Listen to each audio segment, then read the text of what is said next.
সালামু আলাইকুম। Naim organic agro নিরাপদ খাদ্যের প্রতিশ্রুতিতে সবসময় অঙ্গীকারবদ্ধ।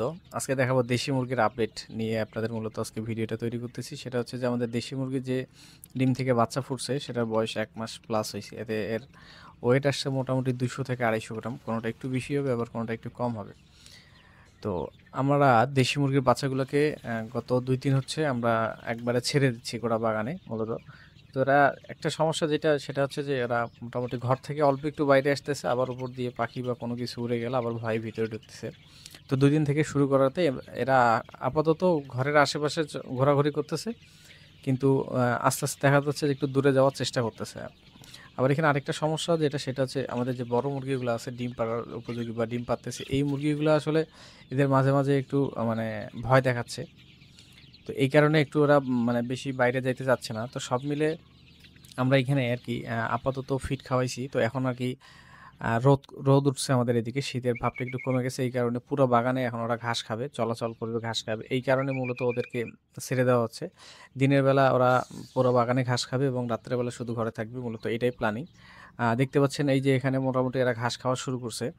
তো এদের যেটা হবে সকালবেলা এদের আসলে সকালে একটু হালকা খাইতে দিতে হবে এবং তারপরে ১০টার দিক যখন কুয়াশাটা আরকি শুকায় যাবে, আপনার ঘাস থেকে ঘাসে যে কুয়াশা লেগে থাকে এটা যখন শুকিয়ে যাবে তখন এদেরকে ছেড়ে দিতে হবে। তাহলে যেটা হবে এরা ঘাস খাবে পর্যাপ্ত। এদের খিদেটা একটু থাকবে, ঘাস খাওয়া শুরু করবে। এই যে আমরা ১০টার সময় ভিডিওটা করতেছি, তো এই সময় দেখা যাচ্ছে যে এই যে বাইরে প্রচুর পরিমাণ ঘাস খাওয়ার ওদের একটা আগ্রহ দেখা যাচ্ছে। তাহলে দেখা যাচ্ছে যে এরা আসলে আমাদের বর্তমান ডিমের আসলে পার্সেন্ট একটু কম আসছে। মোটামুটি ৬০% মূলত আসছে আমাদের। মানে ইনকিউবেটর থেকে ডিম ফুটছে। কারণ হচ্ছে যে আমরা যে বাইরে থেকে ডিমটা সংগ্রহ করছিলাম, এই ডিমটা আসলে মোরগ পাওয়া ছিল না। এই কারণে মূলত এই ঘটনা ঘটছে। তবে এবার আমরা যেটা করব সেটা হচ্ছে আমাদের বাগানের মুরগির ডিম থেকে যখন আমরা বাচ্চা তুলব তখন দেখা যাচ্ছে যে ইনশাল্লাহ ৯০ থেকে ৯৫% পর্যন্ত আরকি আমরা রেজাল্ট পাবো।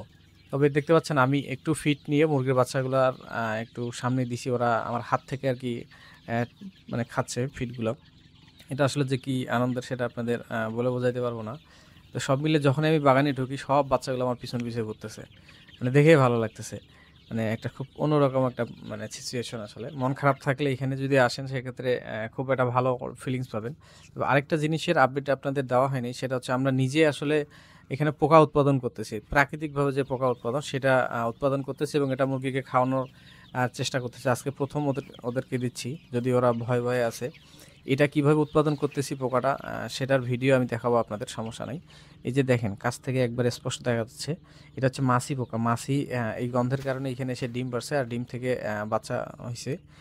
তো এই পোকাটা যদি আমরা খাওয়াই আর মুরগি আমাদের বাগানের যে ঘাস, এই ২ টা মূলত খাওয়াইলে মুরগির গ্রোথ খুবই ভালো হবে। প্লাস হচ্ছে যে আপনার মুরগির যে টেস্ট মানে মাংসের যে টেস্ট সেটা খুবই পরিমাণ ভালো হবে, বৃদ্ধি হবে। তবে এটা আমাদের ট্রায়াল চলতেছে। আসলে সবগুলোই আমাদের ট্রায়াল চলতেছে। ফাইনাল আস্তে, আস্তে বড় হবে ইনশাআল্লাহ। তবে এখানে একটা অসুবিধা, এই পোকা তৈরি করতে গেলে কিন্তু গন্ধ হয় প্রচুর। এই গন্ধটা একটা বড় সমস্যা। তবে এই পোকা যেটা দিয়ে তৈরি করতেছি সেটা হচ্ছে যে মুরগির বিষটাতে পানি দিয়ে ভিজিয়ে রাখি ক্যারেটের মধ্যে। তারপর ওইখানে মাছি পোকা এসে ওইখানে ডিম পাড়ে গন্ধের কারণে। তারপর ওইখান থেকে বাচ্চা মানে পোকাটা তৈরি হয়। এবং এই পোকাটা আসলে একবারে ফ্রি অফ কস্ট এবং এই সারটাও আস্তে, আস্তে এই পোকাটা পায়খানা মানে খাওয়ার পর যে পায়খানা করে এটাও আবার খুব উৎকৃষ্ট মানের জৈব সার হয়। তো সব মিলে দেখা যাচ্ছে যে মুরগি যে মানে কোনো কিছু এখানে ফালানোর কোনো কিছু নেই। মুরগির যে বিষটা সেখান থেকে আবার পোকা তৈরি হচ্ছে। এই পোকা আবার মুরগি খাচ্ছে। আবার এই যে কম্পোস্টটা থাকতেছে সেটা আবার বাগানে ব্যবহার করা হচ্ছে। আসলে এটা একের ভিতরে ৩, বুঝতে পারছেন? এই কারণে মূলত এটা আমি একটা ব্যাপক সম্ভাবনা দেখতেছি আসলে এই দেশি মুরগি পালনের ক্ষেত্রে। তবে বাকিটা আল্লাহর ইচ্ছা কী হবে জানি না। তবে এর যে রোগবালাই মূলত শীতকালে একটু সমস্যা। আমরা অনেক আগেই যদি আরকি ছেড়ে দিতে পারতাম তাহলে আরও মুরগিটা আরও গ্রোথ ভালো হইতো, আমাদের যেটা বিশ্বাস।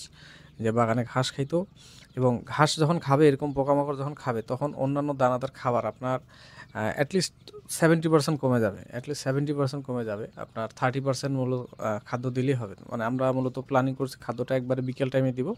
দেওয়ার পর আরকি মুরগিটাকে ঘরে ঢোকাবো। তবে দেশি মুরগি পালনের মানে কি ধরনের সুবিধা অসুবিধা আছে সবগুলো আসলে সম্পূর্ণ লালন পালন না করলে আসলে বোঝা যাবে না। তো পরবর্তী ভিডিওতে আসলে এর আরও কি সমস্যা হচ্ছে বা সুবিধা কি মানে সাফল্য মনে হচ্ছে সেই বিষয়গুলো আসলে আলোচনা করা হবে। ধন্যবাদ।